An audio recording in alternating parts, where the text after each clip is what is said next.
Bonjour, alors aujourd'hui présentation d'un kit que je viens tout juste de recevoir là il y a quelques minutes, mais je tenais à faire l'unboxing maintenant, j'allais dire tant que c'est chaud. Je dois cette maquette à l'ami Benjamin, coucou Benjamin. Merci à toi de m'avoir revendu ce kit qui devait quitter ton stock. Voilà, donc je me retrouve du coup possesseur de nouveau d'une nouvelle armure d'Iron Man, mais surtout du film Iron Man 3. Ça fait tout bizarre de se dire que ce film date de 2013, parce qu'on a vu tellement de films Marvel depuis, c'est juste pas croyable. Pour rappel, pour ceux qui ne se rappellent pas ou qui ne l'ont pas vu, Iron Man 3 se situe pratiquement au lendemain des événements à New York qu'on voit dans donc le premier film avec les Avengers. Et donc on retrouve un Tony Stark qui est un peu traumatisé par ce qu'il a vécu, hein, pratiquement envoyé dans l'espace avec un missile nucléaire, attaque d'aliens belliqueux. Voilà, une expérience pas forcément sympathique et facile à vivre pour ce milliardaire qui du coup n'est super-héros qu'avec son armure. Voilà, et c'est tout le sujet d'ailleurs du film, à savoir qu'il passe son temps lors de ses crises d'insomnie à créer des armures. Et moi qui adore, vraiment j'aime beaucoup la marque 3, là on en est déjà à la marque 42 et c'est celle qu'on va découvrir aujourd'hui. Je vous ai déjà présenté la maquette du Mark 42, mais si je me rappelle bien c'était au 1.24, voilà, toujours de chez Dragon. Des armures Iron Man, je vous en ai présenté pléthore, hein, déjà chez Mobius. Justement, les maquettes des premiers films Iron Man, le premier film et le deuxième film, c'était chez Mobius Models. Les kits sont pas aussi beaux que ceux de Dragon, mais bon, ils ont leur petit charme. Je vous les ai présentés normalement. Je vous ai présenté des maquettes Dragon, donc en 1.24, un bon petit paquet quand même. En tout cas les 4 que je connais, qui existent. Je vous ai présenté donc War Machine, normalement dans une version Dragon déjà peinte et qui avait juste à monter. Voilà, d'autres kits aussi, alors je ne me rappelle plus des numéros de série des armures en question, mais il y en avait au moins 2 autres. Voilà, je vous laisse le soin de regarder dans la playlist que je rappellerai à votre bon souvenir et à la fin de la vidéo et dans la description de la vidéo. En attendant donc cette maquette là, je ne l'avais pas. La marque 42 n'est pas mon armure préférée. Par contre, ce que j'apprécie là, c'est que il propose une Battle Damage version. Donc la version comme on voit ici sur la boîte, très belle peinture, mais ça reprend en fait ni plus ni moins qu'une des nombreuses affiches d'Iron Man 3. Et effectivement, Tony Stark et ses armures en prennent plein la figure dans ce film. Voilà. À croire que quelques missiles lancés par des hélicoptères lui font plus de dégâts finalement qu'une attaque extraterrestre sur New York. Bon, qu'importe. Dans le contexte, ça fonctionne, ça marche. Mais voilà, on le voit quand même en bien mauvaise posture, avec cette armure qui fait partie des premières qui réagissent à sa pensée, à ses ordres, et qui peut même être contrôlée à distance. Donc, ma foi, une armure avec très clairement des avantages. C'est juste que, bon, au niveau du design, je la trouve beaucoup moins sympa que la Mark III, et beaucoup trop dorée aussi. En attendant, je m'y attendais pas, la maquette est encore sous plastique. Voilà, donc ça c'est super, donc je vais pouvoir l'ouvrir avec vous et faire un unboxing digne de ce nom. Là on voit une image en noir et blanc qui est pas terrible d'ailleurs, je trouve. On a l'impression de voir un truc pixelisé à mort avec toutes les armures qu'il a fait, qui sont dans, dans son sous-sol. Et on voit ici que cette maquette date de 2014, soit l'année d'après, l'année suivante de la sortie de Iron Man 3.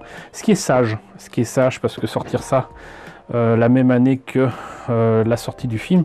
Ça aurait peut-être pu être dangereux. J'imagine qu'ils n'ont pas pris de risque et qu'ils ont attendu de voir si le film fonctionnait, en tout cas en Chine, puisque vous l'aurez deviné, Dragon est une marque chinoise.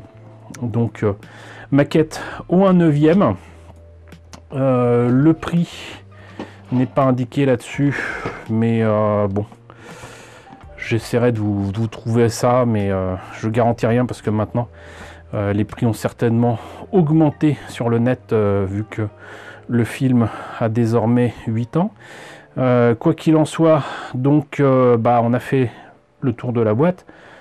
Logiquement, il faut qu'on l'ouvre pour voir ce qu'il y a à l'intérieur.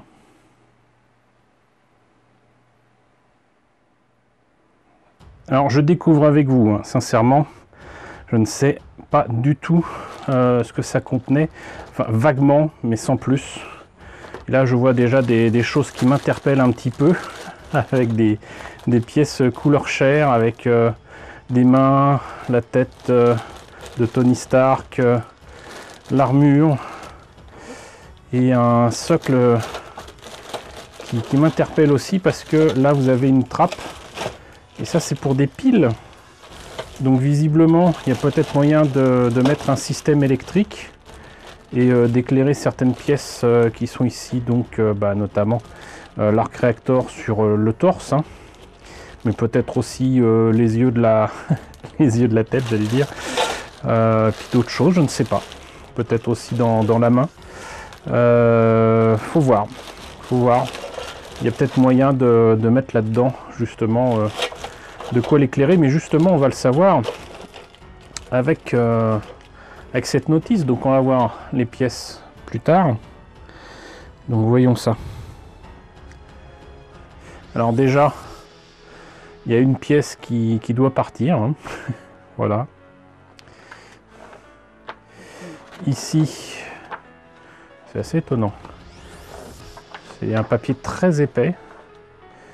Et il montre comment monter les pièces. Là c'est des bras. Ici le bassin.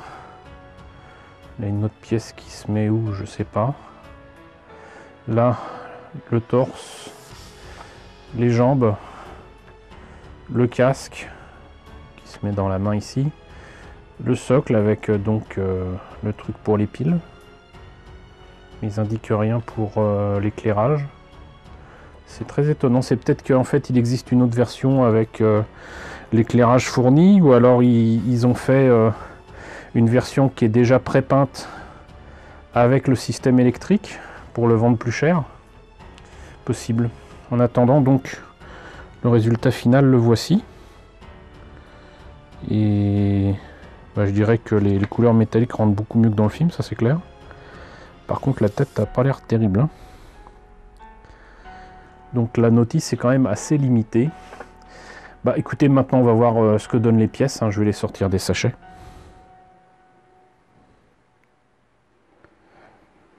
Alors qu'est-ce que ça donne tout ça? Le constat est le même que sur de précédentes armures que je vous avais présentées de Dragon, hein. Les détails sont magnifiques, vraiment magnifiques. C'est très très beau tout ça, hein. Les détails sont finement représentés. Vous avez des pièces qui pourraient être compliquées à monter, mais qui sont d'une seule pièce justement. Même s'il y a des traces de moulage. Là, voilà, c'est déjà creux, c'est déjà prêt. Dire prêt à l'emploi, mais c'est ça. Donc pour ces pièces-là en tout cas. Pas celle-ci. Vous l'aurez compris, c'est une partie des jambes. Là, vous avez donc les pieds avec visiblement des trous qui permettent de faire passer ici en tout cas des fils. Clairement, le système électrique, il est possible d'installer, hein. Ça m'interpelle cette histoire. Et donc il y a des pièces qui se sont déjà carapatées, hein. Pas de surprise non plus là-dessus. D'ailleurs, pour éviter de perdre quoi que ce soit, comme ça ici. Et regardez ça, quoi.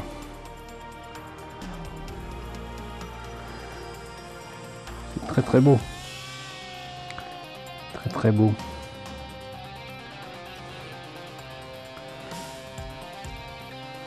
Même la tête là, le masque, le casque pardon, enfin, le masque du casque n'est pas épargné. Donc voilà, très belle pièce, très clairement. Mais voilà, ce qui m'interpelle le plus, c'est visiblement cette possibilité de mettre donc dans le socle, qui d'ailleurs présente des détails que je trouve un peu bof, mais bon, pas mal. Et là donc, je sais pas, là on voit que donc c'est pour les pieds. Ici, donc très clairement, voilà, hein, pour les piles, on/off, voilà. Avec ici pour l'interrupteur et le cache pour les piles. Et criez certainement à l'écran que vous voulez voir ce que donnent les pièces molles. Voilà, c'est des silicones, c'est quoi? Je sais pas. En tout cas, ça à peindre, ça va pas forcément être évident, mais on va voir ce que ça donne, on sait jamais. Il y a des poussières qui part. Donc, bon, bah, sur les photos, la tête de Robert Downey Jr. c'était pas franchement ça. Mais là, franchement, pour ce que je vois là, alors, limite j'ai trop de lumière. Je vais essayer de baisser ça. Et, voilà. Pas mal, hein, pas mal du tout. Et du coup, ça s'accompagne donc de ses mains. Alors, ce que je comprends pas, c'est que là, c'est la main avec la partie armure, quoi. Et ici, bah, c'est son coude. Là, c'est son épaule. Je sais pas pourquoi ils l'ont fait dans cette matière-là. Pour la main. Et alors, il y a la poussière qui s'en va, je sais pas ce que c'est. Poussière de silicone. Si vous y connaissez, vous me le dites, hein, parce que là c'est de la neige, hein, c'est pire que ce que je dois ramasser des poils de mes chatounettes. Donc là, vous le comprendrez bien, je ne sors pas ça de son sachet. Mais là, j'ai bien l'impression quand même que c'est quelque chose pour mettre dans le casque. Hein. Voilà, merci Monsieur Focus. Là, c'est peut-être pour éclairer comme s'il y avait des fibres optiques ou quoi, je sais pas. Très étrange. En attendant, donc voilà, l'armure 42 d'Iron Man 3, le film Iron Man 3. Depuis, il y a eu bien d'autres armures qui sont arrivées, que ce soit dans Infinity War ou quoi. Tony Stark apparaît même dans d'autres armures dans le film de Spider-Man fait avec Sony. Donc voilà, moi je suis bien content. Donc cette armure et cette maquette va rejoindre les autres maquettes Dragon d'Iron Man. D'ici là, je pense que j'aurai sélectionné les teintes métalliques qui iront bien pour rendre hommage à cette armure et aux autres. Voilà, pour éviter les problèmes que j'ai rencontrés avec les petites maquettes au 1.24 avec la peinture chrome et dorée d'Action. Mais c'était de ma faute, je pense que c'était la base noire que j'ai mis d'abord qui a mal réagi avec le chrome doré d'Action. Si ça avait été mis sur le plastique directement, peut-être que ça aurait fait autre chose. En tout cas, je ne vais pas reprendre le risque et utiliser des peintures acryliques plus classiques. Et j'en ai sélectionné pas mal. Donc ça, plus le fait que j'ai des peintures en bombe, cette fois-ci de Mr. Hobby ou de Tamiya, qui m'ont l'air très bien. Hein. J'ai vu ce que ça donnait avec notamment les figurines de Mortal Realms. C'est juste impeccable. Donc on verra ça un de ces quatre, mais en attendant, là vous avez pu profiter d'un unboxing de cette Mark 42 que je viens de recevoir. Encore merci à toi Benjamin. En tout cas, j'espère que la présentation de cette maquette vous a intéressé. N'hésitez pas à me dire ce qu'il en est dans la section commentaires. N'hésitez pas à liker, c'est très important. N'hésitez pas à partager, n'hésitez pas à vous abonner si ce n'est pas déjà le cas. Coucou aux nombreux abonnés qui nous ont rejoints ces derniers temps, bienvenue ici. Coucou aux grands anciens qui me suivent depuis plus de 5 ans. Merci à tous de votre fidélité, merci à tous de votre soutien sur Tipeee et sur Paypal. Surtout prenez soin de vous. Je vous laisse avec la liste des contributeurs de la chaîne et je vous dis à très bientôt pour la présentation, je l'espère, d'un autre objet Iron Man.